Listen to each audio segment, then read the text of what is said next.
우리가 일본에 나라를 잃었던 시절이 있었습니다. 그래서 그때 많은 사람들이 이 고향을 떠나서 중국으로 이렇게 피난 가거나 혹은 독립을 위하여서 스스로 이렇게 중국으로 가서 또 임시 정부를 만들었습니다. 중국으로 갔던 사람들에게 있어서 가장 큰 소망은 아마 고향으로 다시 돌아가는 것이었을 것입니다. 그 옛날 내가 함께 살았던 그 고향으로 돌아가는 것이 중국의 피신 같은 사람들 또 임시정부를 세웠던 사람들의 한결같은 소망이었을 것입니다. 고향을 말한다면 고토라, 옛 땅이라 이렇게 말할 수가 있는 것이죠. 나라 잃은 이들의 간절한 소망이고 또 살아야 하는 이유이기도 합니다. 고토로 돌아가자는 말은 참으로 그 사람들이 흥분되는 그런 의미라고 할 수가 있습니다. 거기 앞에 목사님 보세요. 그러려면 그냥 가시든지. 자, 되게 중요한 거 아니겠어요? 만약에 이 임시정부를 이끌었던 사람들에게 가장 큰 소망이라고 하는 것은 내 고향으로 돌아가는 것입니다. 그 고향으로 다시 돌아가서 그 고향에서 함께 옛날에 누렸던 그 즐거움을, 그 행복을 다시 누리고자 하는 것, 그것이 가장 큰 소망 아니겠습니까? 이게 우리 일제시대 때 있었던 모습이었습니다. 그런데 이스라엘도 우리와 비슷한 그런 모습을 보게 됩니다. 북이스라엘, 남유다가 다 바벨론에 의하여 멸망하고 백성들은 예루살렘에서 먼 지역인 바벨론으로 이제 잡혀가게 됩니다. 옆 동네가 아닙니다. 한참 가야 되는 지역으로 이제 다 포로로 잡혀가는 것이죠.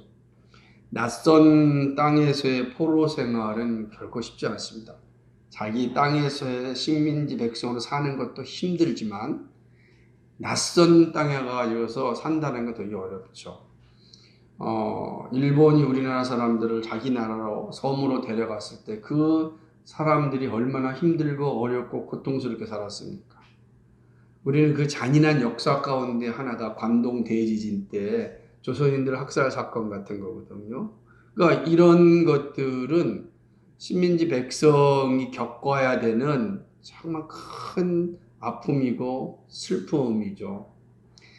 그러니까 이 이스라엘 백성들도 그런 아픔과 그런 슬픔을 바벨론에서 다 겪었다라고 할 수가 있는 것입니다. 그런데 하나님께서 유다가 바벨론에 가야 망하지만 다시금 다시 고향으로 돌아갈 것이다 이렇게 말씀을 합니다. 얼마나 이게 큰 힘이 되겠습니까? 지금 상황은 정말 식민지 백성으로서의 비참한 상황 가운데 떨어질 것이고 언제 그 일들이 회복될지는 몰라요. 그러나 선지자들이 말하기를 70년이 될 것이다 이야기를 해요. 70년이라는 세월을 기억할 수 있을까요? 그죠? 이게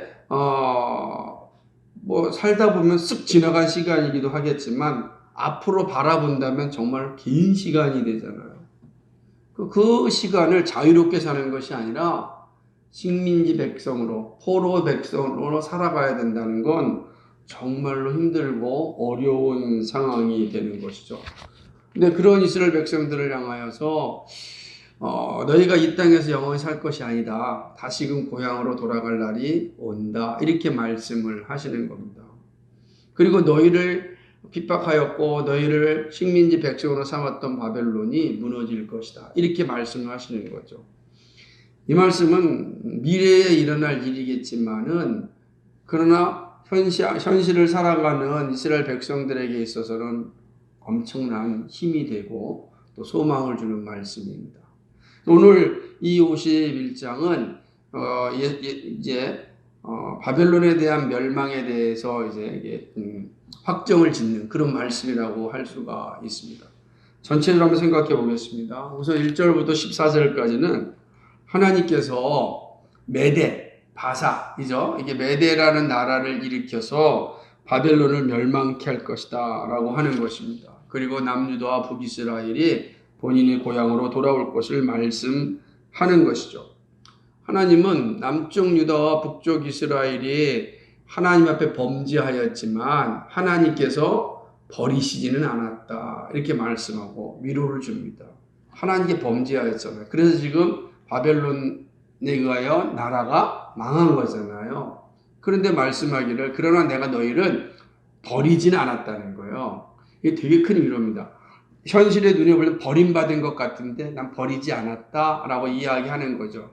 그 말은 이 기간이 너희에게 있어서 새로운 회복을 위한 회개의 시간이요 기회의 시간이다라는 것을 함의하는 그런 말씀이라고 할 수가 있는 것입니다. 하나님은 이스라엘 백성들을 향하여 바벨론이 졸지에 멸망하게 될 것인데 그때 뒤도 돌아보지 말고 도망쳐야 한다 이렇게 말씀합니다. 뒤도 돌아오면 안 된다. 그냥 그 자리에서 나와야 한다라고 이야기하는 것입니다. 갑자기 이 바벨론이 멸망할 겁니다. 바벨론은 당시에 최고의 강대국이었습니다. 제국이잖아요. 세계 가장 큰 제국이 갑자기 사라진다는 거예요. 그럴 때 어떻게 해야 되겠습니까? 하나님 말씀하십니다. 그 자리에서 도망쳐라. 여러분 이 의미를 잘 생각하고 말씀을 드려야 됩니다.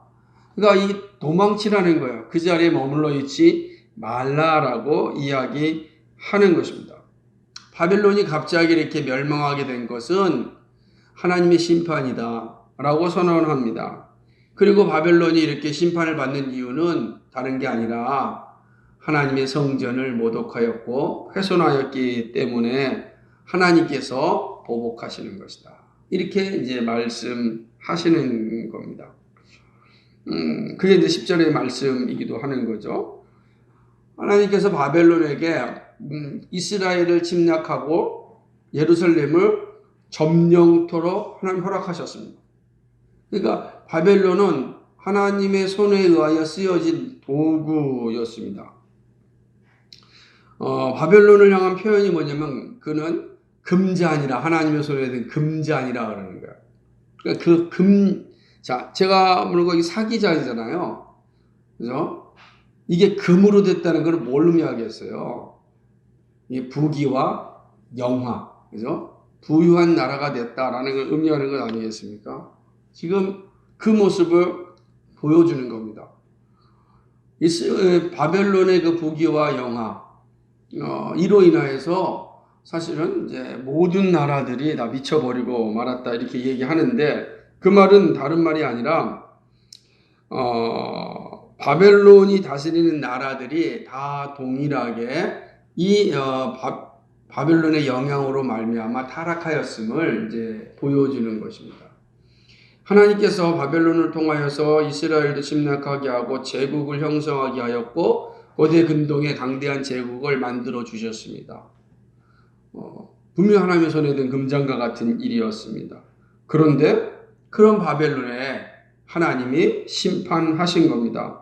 갑자기 망하게 한 겁니다. 메대를 통하여서 심판하시고 다시는 나라가 회복되지 않을 것이다 라고 말씀하는 것입니다.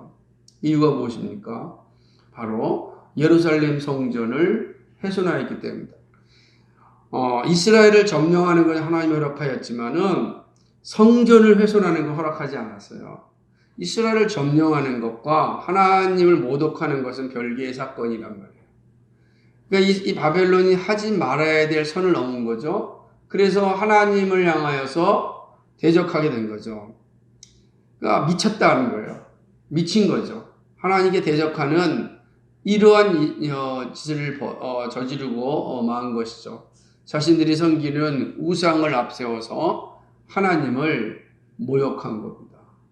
하나님께서 이 사건에 대하여 기억하시고 내가 보복한다.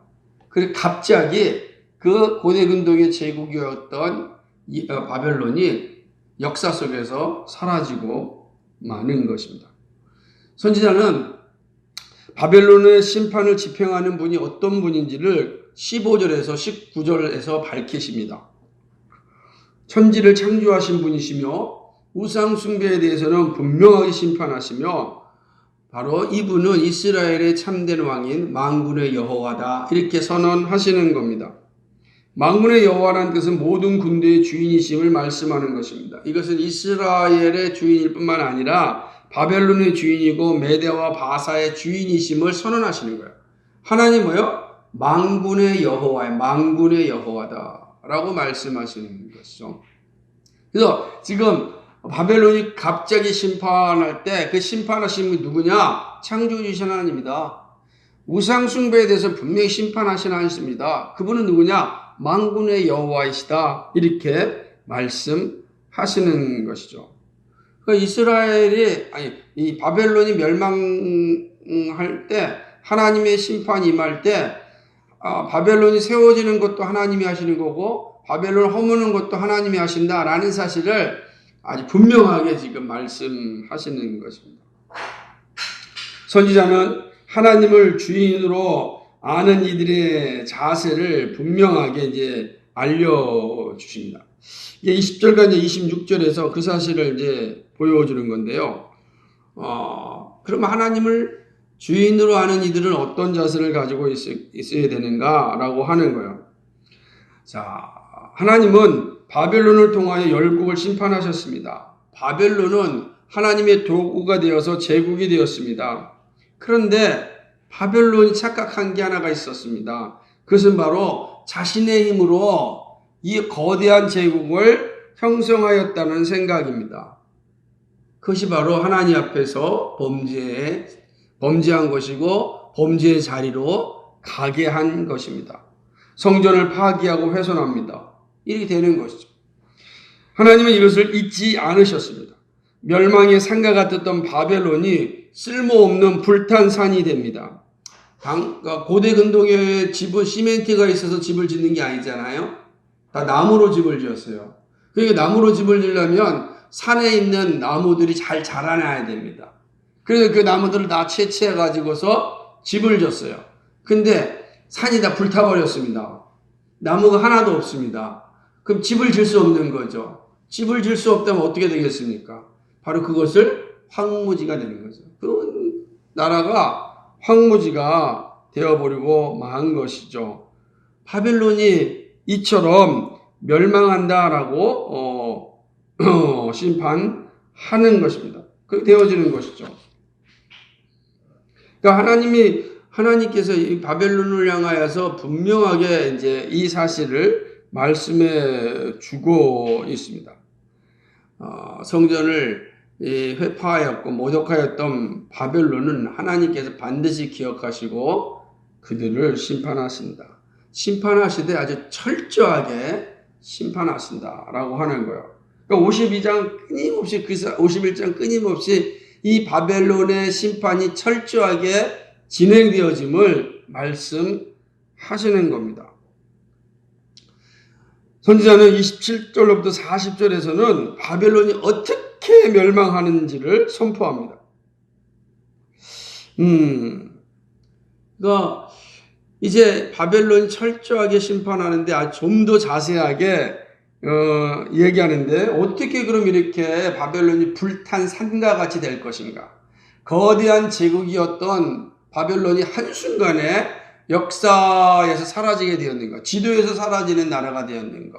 고대 근동에 정말 대단한 그 부귀와 영화를 누렸던 이 바벨론, 누구도 넘볼 수 없다고 생각하였던 그 거대한 제국이 갑자기 사라지게 되고 역사 속에서 흔적 없이 사라지게 된 거죠. 어떻게 그런 일이 일어나게 됐는가?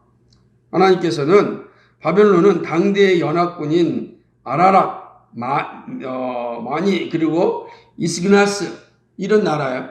그러니까 이런 나라가 당시에 있었어요. 그러니까 뭐 우리는 지금 잘 모르지만 당시에 이런 나라들을 통하여서 여기서 민니가 민니입니다. 민니. 그러니까 민니라고 하는 나라. 이 나라는 정확하게 뭐 역사 속에 잘 기록이 되어 있지는 않아요. 그러나 고대 근동에 있었던 나라고, 우리가 아라랏이라고 하는 나라는 지금의 아르메니아라고 하는 나라고, 그다음에 이 이스그나스라고 하는 나라 다 고대 근동 그 주변에 있었던 나라지만 오늘날의 스키티아닌의 어떤 조상이다 이렇게 이야기하는 그런 사람들이에요. 그러니까 이러한 연합군들이 바벨론을 침공합니다. 그들에 의하여서 어렵고 힘들고 고난받았던 시간을 지냈던 이 주변국들이 같이 연합을 해서 바벨론을 이제 침공하는 것이죠. 하나님께서 이렇게 하신다는 거예요. 어떻게 바벨론이 무너지는가? 주변에 함께 있었던 연합군들이 이제 바벨론을 멸망시키는 것이죠. 이렇게 주변 연합군들을 통하여서 바벨론을 멸망하는 그 이유가 어디 있는가? 하나님이 얘기합니다. 그것은 앞서서 성전을 훼손한 사건일 뿐만 아니라 이스라엘 백성들의 탄원을 내가 들었다라고 말씀하는 것이죠. 35절에 보면은 이스라엘 백성들의 탄원에 대한 나의 응답이다라고 하는 것이죠. 하나님 그 탄원을 듣고 집행을 하십니다. 자, 35절 36절 한번 읽어볼까요? 시작. 나와 내 육체에 대한 잔악이 바벨론에 돌아가기를 원한다고 시온 거민이 말할 것이요 내 피 흘린 이가 갈대아 거민에게로 돌아가기를 원한다고 예루살렘이 말하리라. 그러므로 여호와께서 이같이 말씀하시되 보라 내가 네 송사를 듣고 너를 위하여 보수하여 그 바다를 말리며 그 샘을 말리니. 바다와 샘이 말라지는 거죠. 뭐가 된다는 거예요? 황무지가 된다는 거죠. 불탄 산과 같이 소망이 없는 그러한 나라를 만들어 버리겠다라고 하는 그런 말씀인 것입니다. 누구도 막을 수 없는 아주 철저한 심판이 이렇게 이루어지는 겁니다. 이렇게 이제 주어지게 된다라고 하는 것이죠. 그러면서 41절과 49절에서는 선지자는 구원의 은혜가 임할 때에 죄의 길에서 도망하라고 말씀합니다. 심판이 임할 때 머물러 있으면 큰 피해를 받을 수 있습니다. 연합군에 의하여 가지고 바벨론이 무너지게 됩니다. 어마어마한 전쟁이 지금 일어난다는 거 아니겠습니까? 그때 어떻게 하라는 거예요? 바벨론을 도와서 그때까지 자신의 생활 근거가 거기잖아요. 70년 동안 살았으니까 생활 근거가 거기 있잖아요. 그러니까 그 생활 근거를 지켜야 되지 않겠어요? 여러분 어떻게 생각하세요? 생활 근거를 좀 지켜야 되지 않겠어요? 근데 하나님 뭐라고 말씀하십니까? 전쟁이 일어날 때, 바벨론이 멸망할 때 빨리 도망치라는 거예요. 뒤도 돌아보지 말고 도망치라 라고 이야기합니다. 바벨론을 도와서 너희의 것을 유지할 생각하지 말고 도망치라 라고 이야기합니다. 이 말씀의 의미를 잘 기억하는 것이 되게 중요한 것입니다. 그러려면 어떻게 되겠는가? 그죠? 만약에 멸망이 임할 때에 뒤돌아보지 않고 도망치려면 어떠한 자세를 가지고 있어야 되겠습니까? 여러분 생각해 보세요. 어떠한 자세를 가지고 있어야만 그런 나라가 망할 때 그거 뒤돌아보지 않고 막 도망칠 수 있겠습니까? 그 얘기하는 겁니다.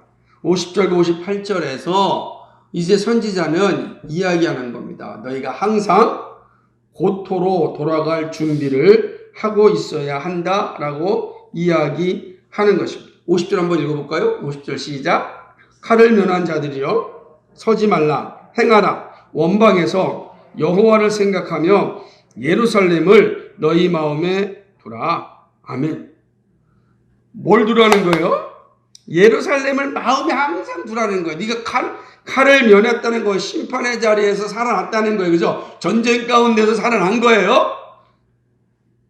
근데 전쟁은 살아났다. 감사합니다라고 그 자리에 있으라는 게 아니라 뭐라 그랬어요? 전쟁 때 빨리 도망치라. 가라 그랬잖아요. 그럴 때 갈 수 있으려면 어떻게 되겠는가? 항상 우리는 고토로 가야 한다. 내 고향으로 가야 한다. 이 마음이 있는 거예요. 우리나라에 독립운동했던 분들이 중국에서 많은 삶의 이 자리들을 다 만들고 있었음에도 불구하고 독립된 나라를 위하여서 다 버려두고 왔단 말이에요. 물론 그러지 않은 사람들도 있죠. 그래서 지금까지 거기 사는 거예요. 사는 거죠. 독립된 나라 땅도 못 밟아보고 사는 거예요. 그러니까 꿈은 뭐예요? 독립된 나라를 위하여서 내가 고향을 던지고 중국으로 가겠다 한 사람들이 실제로 독립이 됐는데 돌아오지 않았어요. 이유가 뭘까? 이유가 뭘까요? 생각해 보면 뭐가 있어요? 진짜 독립에 대한 마음이 그 사람에게 없는 겁니다. 지금 돌아오지 않는 것은 여기에서 생각해 36년이니까 얼마나 긴 시간이었어요. 한 20년만 만약에 중국에 산다고 할지라도 적어도 결혼하겠죠. 자녀도 낳겠죠. 삶의 터전도 만들어 놓겠죠. 또 부도 얻을 수 있지 않습니까? 그거 다 버려두고 다시 고국으로 돌아와서 새로 시작한다고요? 쉽겠습니까? 어렵단 말이에요. 정말로 버려두고 오신 분들은 늘 마음속에 뭐가 있어요? 고토로 돌아가자. 내 고향으로 돌아가자 마음이 있는 거예요. 그러므로 지금 여기서 가졌던 부귀와 영화와 삶의 어떤 터전이 중요한 게 아니고 원래 가졌던 그 마음, 고국에서 떠났던 그 마음과 동일한 마음을 유지했기 때문에 올 수가 있는 거예요. 이스라엘도 마찬가지죠. 근데 이거 몇 년이에요? 70년이라. 적어도 2세대가 지나갔을 거란 말이에요. 2세대가. 2세대가 지나간 이 사람 입장에서 다시 그 먼 길, 옆 동네도 아니고 그 먼 길을 와야 되는 거 쉽겠습니까? 쉽지 않아요. 오늘 말씀합니다. 그래도 불구하고 쉽지 않은 길을 올 수 있는 힘이 어디 있겠는가? 1차 기한, 2차 기한, 3차 기한 할 때 기한에서 오거든요? 올 수 있었던 게 뭔가? 마음속에서 뭘 가지고 있는 거예요? 예루살렘으로 가야 된다. 예루살렘으로 가야 된다라는 마음이 있을 때 자기의 가지고 있던 모든 터전들을 버릴 수가 있는 겁니다. 영적으로 한번 잘 생각해 보세요. 우리가 하나님의 나라를 소망한다고 하면서 하나님 나라를 가야 되는 소망이 분명히 우리 가운데 있는 사람은 이 땅의 것을 놓을 수가 있어요. 근데 그거 없으면요 절대 못 놉니다.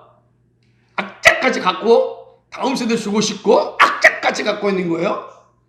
그 사람 정말 하나님을 가고 싶을까요? 못 갈 겁니다. 잘못하면. 왜? 여기가 좋은데 어딜 가겠어요? 그 먼 길을. 이 생각하는 거예요. 그래서 얘기합니다. 너희가 항상 마음에 기억해라 라고 이야기하는 것입니다. 바벨론이 아무리 대단한 권력을 가지고 있어도 무너집니다. 하나님은 바벨론을 영원히 자고 깨지 못하게 하십니다. 57절에 보면은 아주 의미심장한 표현하는데 같이 한번 읽어볼까요? 시작. 만군의 여호와라 일컫는 왕이 이같이 말씀하시되 내가 그 방백들과 박사들과 감독들과 관정들과 용사들로 취하게 하리니 그들이 영영이 자고 깨지 못하리라. 영영이 자고 깨지 못하리라. 역사 속에서 영원히 사라지고 마는 겁니다.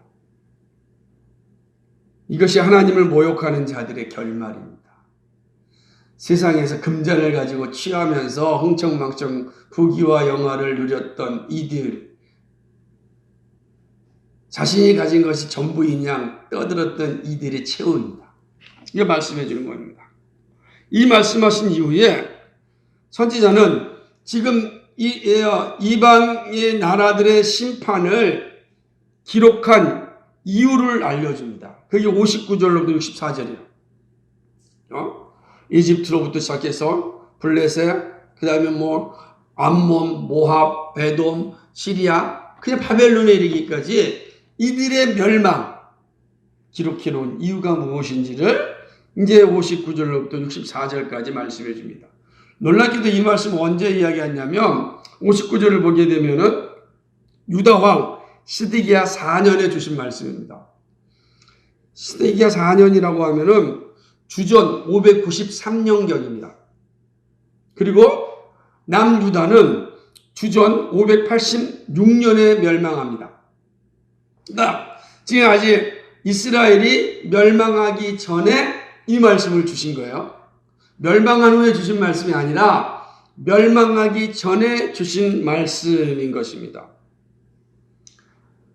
왜 이 말씀 주셨습니까? 이미 멸망할 것을 아셨기 때문이죠. 그리고 그 멸망한 상황 가운데 주어지는 고난의 시간들을 믿음으로 견디라는 말씀입니다. 바벨론이 아무리 거대한 제국이라 할지라도 열방이 누구도 대적할 수 없는 어마어마한 권력을 가지고 있는 제국이라 할지라도 무너진다. 그러므로 그 시간 동안 우상 숭배의 자리에 빠지지 말고 믿음 고백하며 이겨내야 한다. 이렇게 말씀하는 겁니다.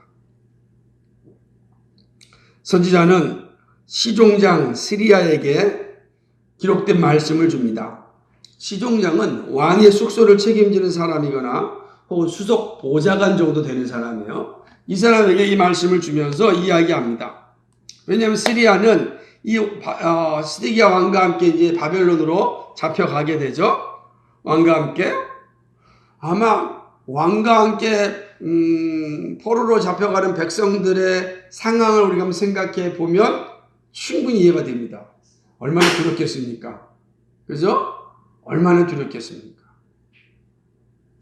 그리고 얼마나 절망스럽겠습니까? 얼마나 두렵겠습니까?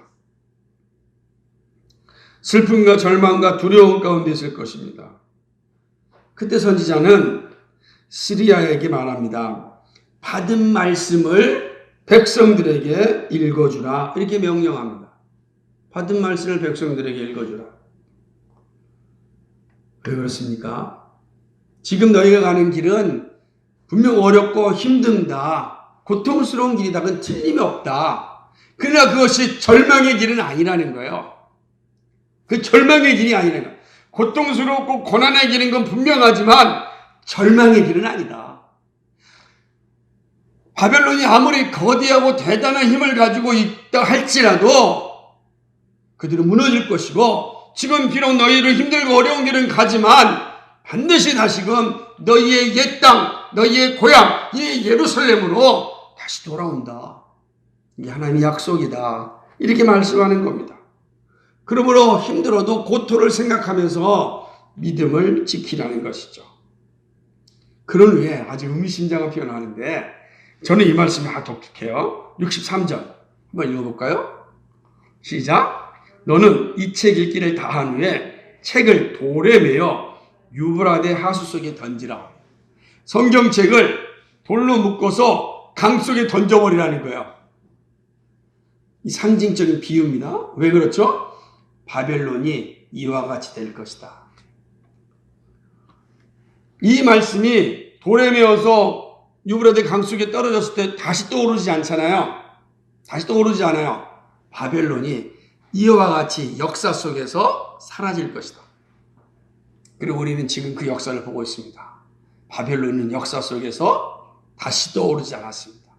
지금도 바벨론의 역사는 없습니다. 유브라데 강 속에 말씀이 수장되듯이 바벨론이 수장됐습니다. 그 약속을 주신 겁니다. 이게 우리가 52장의 내용이에요. 자, 이 52장의 내용을 길게 설명하였지만 이거를 다시 한번 정리한다면 이렇게 말씀할 수 있어요. 이스라엘을 점령한 바벨론의 오만과 성전 모욕에 대한 하나님의 심판, 그리고 이스라엘을 선택하신 하나님께서 다시금 회복하신다는 그 말씀. 그러므로 어떤 상황에서도 혼합되지 말고 고토를 마음에 두고 믿음을 지키라. 이 52장에서 하고자 하는 말씀이에요. 51장에서. 그죠? 그러니까 바벨론이 아무리 거대하다 할지라도 그걸 심판받을 것이다. 이스라엘이 너희가 죄를 졌다 할지라도 내가 나를 다시 회복시킬 것이다. 그러므로 어떠한 상황에서도 말씀의 자리에 흔들리지 말고 믿음을 가지고 이겨내야 한다. 이 말씀입니다. 자, 그렇다면 우리는 자연스럽게 질문하지 않을 수 없습니다. 바벨론을 향한 심판과 이스라엘의 회복이 주는 이 본문을 통해서 오늘 이 시대를 사는 우리에게 어떠한 교훈을 주는가? 이 말을 통해서 배울 수 있는 교리는 무엇인가 생각해 보고자 합니다. 주전, 그죠? 589년 이 긴 시간에 있었던 말씀, 593년경, 586년이니까 이거 뭐 주전이니까 지금은 주 2021년이니까 뭐 엄청난 시간 아니겠어요? 벌써 2000 몇 년 전에 이게, 그죠? 말할 수 없는 긴 시간 동안 전이에요. 그 얘기가 우리랑 무슨 의미가 있겠는가 이렇게 생각하면 이 말씀은 별 의미가 없겠죠. 그러나 오늘 이 말씀, 이 진리의 말씀을 기록함으로써 이 시대를 살아가는 우리에게도 매우 중요한 교훈을 주고 있다. 첫째는요, 첫 번째 교훈을 잘 기억하셔야 됩니다. 국가는 하나님의 도구이므로 세운 목적에 충실할 때만 존속합니다. 바벨론은 하나님이 사용하신 금잔입니다. 하나님이 허락하지 않으면 역사의 한 발자국도 남길 수 없습니다. 바벨론은 역사의 한 페이지를 기록할 수 있는 은혜를 얻었습니다. 그죠? 꾸준하게 열방의 제국이 됐잖아요. 그런데 넘지 말아야 할 선을 넘었습니다. 바로 성전을 훼손하는 일입니다. 하나님을 모독하는 일입니다. 그러면 결국 역사 속에 사라지게 되죠. 국가는 시민선을 위해서 존재합니다. 그런데 국가가 하나님을 모독하는 일을 하면 그 국가가 이방의 국가라 할지라도 하나님의 심판을 받습니다. 역사 속에서 존재하는 것 같아도 반드시 심판의 자리에 서게 되는 것이죠. 결코 영원토록 존속하는 정부가 되지 못합니다. 많은 사람들이 이 사실을 인정하지 않으려고 합니다. 그러나 성경의 역사는 우리들에게 이 사실을 분명히 가르쳐 주는 겁니다. 어떤 정부도 아무리 강한 정부라 할지라도 하나님을 모독하는 일을 하면 역사 속에서 사라진다 라고 하는 겁니다. 바벨론만 그랬습니까? 바벨론만 그랬습니까? 역사 속에서 정말 하나님을 모독한 정부들은요 살아남지 못했습니다. 앞으로도 마찬가지일 것입니다. 하나님을 모독한 정부는 존속될 수 없습니다. 그게 이 역사적 사실을 통해서 우리에게 가르쳐 주는 겁니다. 그리고 국가는 하나님이 부여하여 주신 그 목적, 시민선을 견고하게 하는 일에 최선을 다해야 하는 겁니다. 그 일을 잘 감당할 때 그 정부는 존속되고 그 국가는 존속된다. 이 사실을 우리는 이 바벨론 사건을 통해서 배워야 됩니다. 두 번째는요, 세상은 달콤한 유혹과 무서운 협박으로 성도들이 누리는 구원의 기쁨을 방해합니다. 그러니까 구원의 기쁨을 누리지 못하게 하는 것이죠. 구원의 은혜는 이루 말할 수 없는 축복입니다. 그러나 구원의 은혜를 막으려는 세력은 아주 집요합니다. 하나님을 알지 못하고 하나님을 모독하는 세상은 구원의 은혜를 누리지 못하도록 온갖 유혹과 협박을 가합니다. 구원은 무엇입니까? 죄와 사망으로부터 해방이에요. 그게 구원이에요. 이스라엘의 구원이 뭡니까? 바벨론으로부터 해방이에요. 바벨론은 죄와 사망의 장소예요. 우상숭배의 장소니까, 하나님 모독하는 장소니까 거기서 얼마나 힘들고 고통스럽게 살겠습니까? 나와야 되는 겁니다. 그런데 그 시간이 70년이나 됩니다. 2세, 3세가 태어납니다. 이스라엘 백성들 어느 정도가 다 바벨론 문화에 적응된 상황입니다. 삶의 문제도 많이 해결되었습니다. 놀랍게도 포로로 간 사람들 가운데 총리도 나옵니다. 그죠? 다니엘 같은 총리도 나오는 거예요. 총리만 나왔겠습니까? 각 도에, 그죠? 유력한 인사들이 나오는 거죠. 사드락, 메삭, 아벳느고 같은 유력한 인사들도 이제 세워지게 됩니다. 우리나라 가끔 미국의 그 국회의원들 가운데 상원, 하원, 한인들이 되었다 그러면 막 난리 나잖아요. 막, 그죠? 아니, 미국의 국회의원이 됐는데, 상원이 하원이 됐는데, 왜 우리나라가 좋아합니까? 같은 민족이니까 좋아하겠죠? 그럼 생각해 보세요. 아, 미국에서 상원되고 하원된 사람이 한국에 다시 돌아오고 싶은 마음이 있겠어요? 아, 거기서 뭐 완전히 이제 완전히 자리 잡았는데, 완전히 자리 잡은 사람들이 그거 나 팽개치고 한국으로 오고 싶겠냐고요. 안 옵니다. 온 사람 본 적도 없습니다. 지금 이스라엘 민족들이 바벨론에 가가지고 70년 동안 있으면서 이렇게 되는 거예요. 총리도 나오고, 권력자도 나오고, 유력한 사람들도 나왔습니다. 얼마나 달콤합니까? 얼마나. 그 모든 것을 버려두고 싶은 마음 있겠습니까? 바벨론이 무너진다고 서둘러 도망할 이유가 있겠습니까? 뭘 바벨론이 무너진다. 내 건 여전히 가지고 있는데. 여러분 어떻겠습니까? 세상에 얼마나 많은 소문이 있겠습니까? 아니다, 괜찮다. 지금 바벨론이 잠깐 힘들 뿐인데, 야, 무너지지 않는다. 이 거대한 제국이 안 무너진다. 야, 지금 네가 여기서 만들어 놓은 부귀와 영화, 권력, 왜 이거 버리려고 하느냐? 네가 얼마나 고생하면서 이 식민지 백성으로서 성공했느냐?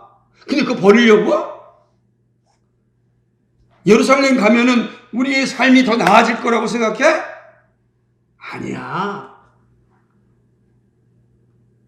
얼마나 많은 소문들이 우리에게 들리겠습니까? 오늘 말씀도 그러냐. 오늘 본문에 보면 그런 소문과 난리들이 있을 거라고 이야기합니다. 가봐라. 그럴 리 없을 것이다. 라고 이야기하는 것이죠. 그러니 이게 쉽겠습니까? 가고 싶겠습니까? 그러니까 혼돈이 가득한 거예요. 구원의 은혜를 누리지 못하는 이유가 어디 있느냐? 이 세상의 유혹과 협박이에요. 당근과 채찍이 세상에 쓰는 도구입니다. 믿음을 유지하지 못하도록 물질과 평안을 준다고 유혹합니다. 때로는 물질과 평안을 빼앗겠다고 협박합니다.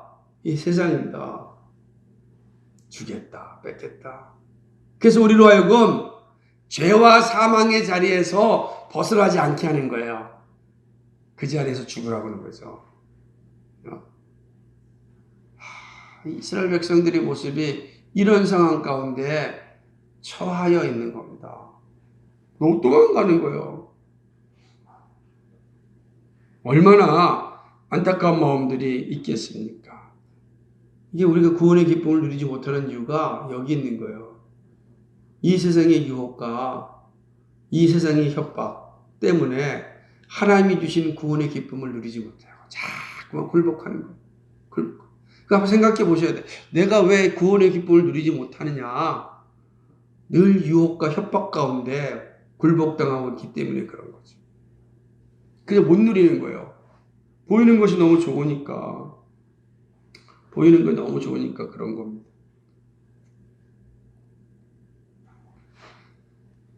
이것이 오늘 말씀을 통해서 배울 수 있는 거예요. 그러니까 참 저는 이 말씀 보면서 바벨론이 무너질 때 빨리 도망가라 라고 하는 이 말씀이 그렇게 가슴에 오는 거예요. 빨리 도망가라. 뒤돌아보지 말아라. 도망갈 수 있는 믿음 되길 바랍니다. 과감하게 버릴 수 있는 믿음 되길 바랍니다. 그럼 어떻게 되겠는가? 이게 세 번째 교훈인데요. 고난을 이기는 길은 복음을 마음에 두고 믿음을 고백하는 일입니다. 유혹과 협박이라는 고난을 이기는 길은 쉽지 않습니다. 고난은 쉬운 상대가 아닙니다. 고난을 이기는 길은 고토를 마음에 두는 것입니다. 그렇죠? 항상 옛 고토로 돌아갈 것, 그리고 그걸 항상 마음에 두는 거예요. 그것이 유혹과 협박을 이겨내고 다시금 구원의 기쁨을 누릴 수 있는 것입니다. 아무리 달콤한 유혹과 무서운 협박이 있다 할지라도 구원의 은혜를 누리게 하는 것은 하나님 나라를 마음에 두고 사는 겁니다. 늘 마음에 하나님 나라가 나의 전부임을 두고 말하는 거예요. 그래서 선배들이 항상 이야기하기를 사람이 제일 되는 목적이 무엇이냐 할 때 그는 하나님을 영화롭게 하고 그를 영원토록 즐거워하는 것입니다. 항상 마음에 두고 나의 목적이 뭐냐, 하나님을 영화롭게 하고 그를 영원토록 즐거워하는 것입니다. 그게 사라지면 이 땅의 것에 즐거움을 다 빼앗기는 거예요. 돌아갈 고향이 나한테 없는 거예요.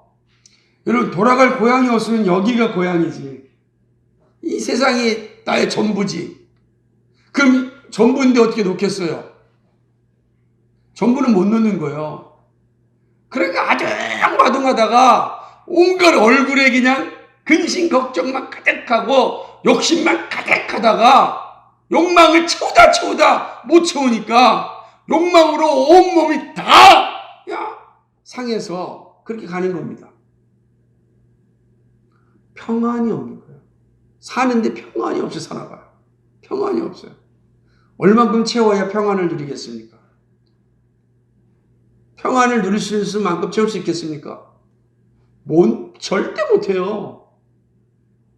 이 인간의 이 욕구라는 거, 욕망이라는 거는 그렇게 무섭습니다. 그래서 싸워야 되는 거야. 싸워야 되는 거야. 근데 어떻게 싸울 수 있겠는가? 고토를 생각하면 늘 마음에 드는 거예요. 나는 돌아갈 고향이 있다. 나에게는 지금 여기가 전부가 아니고 돌아갈 고향이 있다라고 하는 거예요. 50절 말씀에 있는 것처럼 원방에서 여호와를 생각하며 예루살렘을 너희 마음에 두라라고 하는 말씀 아니겠습니까? 9절에 있는 말씀처럼 우리가 바벨론을 치료하려 해도 낫지 아니한즉 버리고 각기 고토로 돌아가자. 이 말은 뭐냐면 바벨론 다 치료가 받지 못한다는 거예요. 바벨론 결코 다시금 왕국으로서 역할 못한다는 거예요. 치료가 불가능하는 거예요. 그런데 치료가 불가능한 바벨론 앞에 뭘 기대하냐는 거예요. 그 무너질 것이고 역사에서 사라질 것인데, 근데 사람의 눈에는 지금 바벨론이 대단하잖아요. 아직까지도. 안 그러겠어요? 못 가겠다.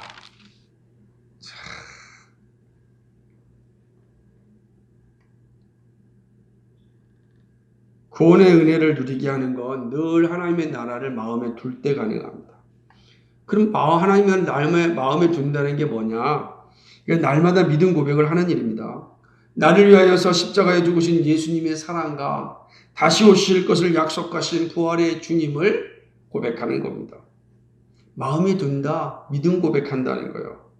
아무리 오래 걸려도 믿음 고백을 하면 구원의 기쁨을 유지할 수 있습니다. 예수님이 다시 오신다고 2021년이 지났는데도 보이지 않아요. 거짓 아닌가?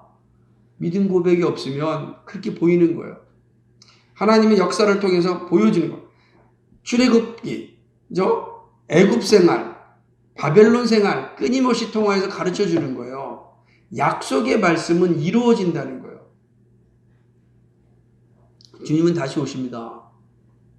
영광스러운 자리에 믿음 고백한 자들을 부르실 것입니다.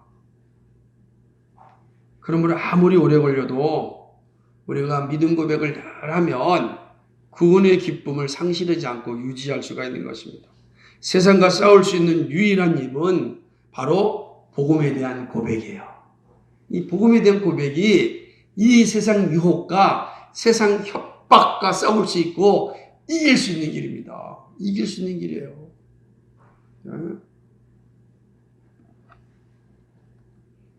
이 믿음의 고백이 우리의 삶에 분명히 있기를 소망합니다. 마지막 네 번째는요. 하나님의 말씀이 그리스도인의 삶을 온전케 합니다. 세상에서 살아가는 것은 굶주린 사자들이 득실거리는 정글에 들어가는 것입니다. 저는 그렇게 생각해요. 우리가 세상에 살아가는 건 이 굶주린 사자들이 있는 정글에 들어가는 겁니다. 확실한 무기가 없으면 결코 살아남을 수 없습니다. 굶주린 사자를 이길 수 있는 사람이 있겠습니까? 없어요. 누가 이 굶주린 사자를 이기시겠습니까? 불가능합니다. 삼킬자를 두루 찾고 있는 이 악하고 독한 이 강력한 이 세력을 이기는 길은 정말 강력한 무기가 있어야 됩니다. 그거보다 강력한 무기가 있어야 돼요. 저는 지난번 참 슬픈 역사지만 이스라엘과 팔레스타인이 그 전쟁하는 모습을 보니까 마치 그 게임하듯이요. 팔레스타인에서 수백 발의 미사일을 쏴도 그보다 더 강력한 아이언돔이라는 무기가 있으니까 다 막아내잖아요.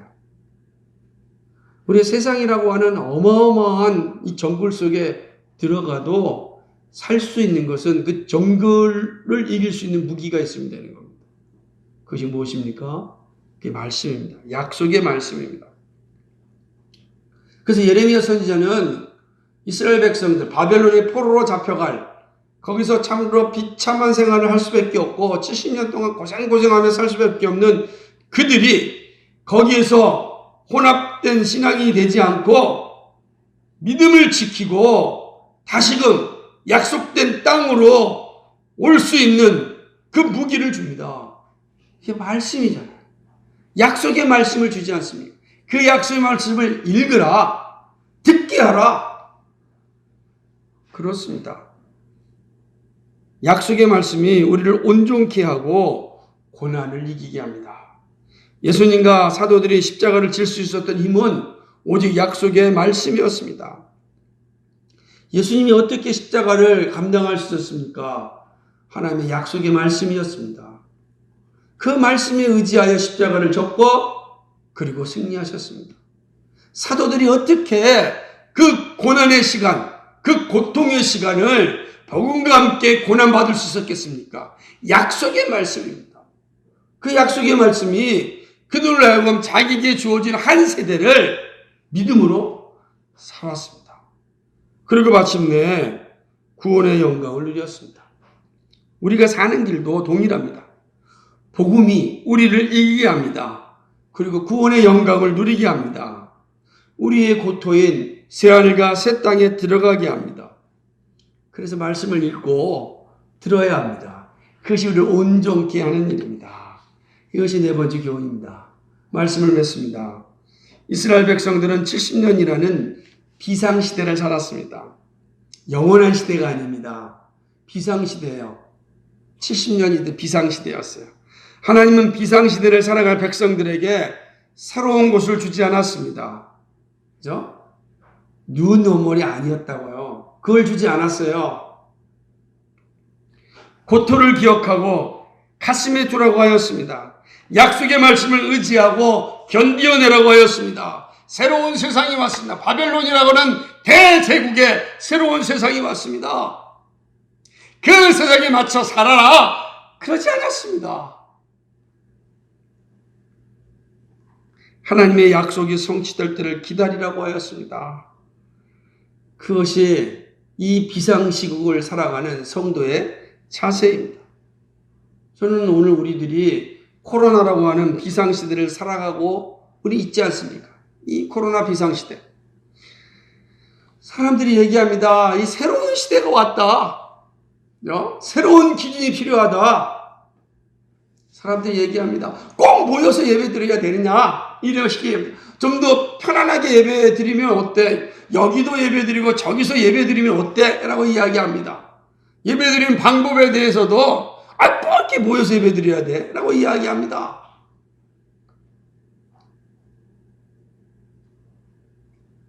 비상시대는 비상적인 방법으로 예배할 수 있습니다. 그러나 그 마음은 항상 다시금 회복할 고토를 생각하며 살아가는 거예요. 거기에 만족하는 것이 아니라, 거기에 혼합주의로 빠지는 것이 아니라 고토를 생각하면서, 다시금 우리가 누렸던 그 영광의 시간을 생각하면서, 성도의 교제가 풍부히 일어났던 그 시간을 생각하면서, 설교자와 성도가 함께 눈을 마주보며 함께 말씀을 듣고 함께 기도하고 함께 눈물을 흘리며 함께 하나님 나라를 소망하였던 그 시간을 생각하면서 이 고통의 시간을 견디는 겁니다. 온라인으로 예배드리는 것이 고통의 시간이에요. 다시금 고토를 돌아가기 위하여 준비하는 비상시국이라고요. 거기에 만족하면 안 된다고요. 근데 점점 만족하는 모습들이 너무 많이 나타나요. 말씀만 뭐 어차피 눈을 보고 들으나 TV 보고 들으나 뭘 차이가 있겠어 라는 생각이 들어옵니다.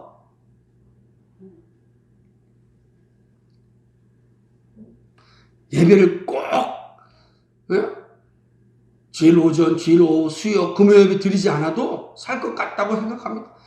수요 예배 안 드리고 주일 오후 예배 안 드리고 금요 예배 안 드리는 것이 1년이 다들 돼가니까 그것도 괜찮다고 생각합니다. 그럼 뭐하러 주일 오전도 예배 드리겠습니까? 드려야 될 이유가 또 어디 있습니까? 집에서 그냥 보면 되지. 네?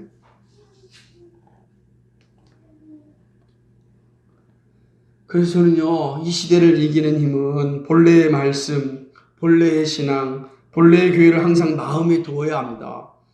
우린 비상시국이니까 비상적인 방법으로 우리는 예배할 수 있습니다. 예배하고 있습니다. 그 이상한 게 아닙니다. 비상시국이니까. 아니, 저 바벨론에 간 사람들이 유월절 맞이한다고 예루살렘 올 수 없잖아요. 못 가요. 갈 수도 없고. 그래서 어떻게 예배했습니까? 회당에서 예배드렸어요. 회당에서. 회당은 비상시국이었다고. 비상시국은 회당에서 예배드립니다. 그들이 다시금 돌아왔을 때 성전에서 예배드려야 됐어. 성전에서 예배드립니다. 마찬가지예요.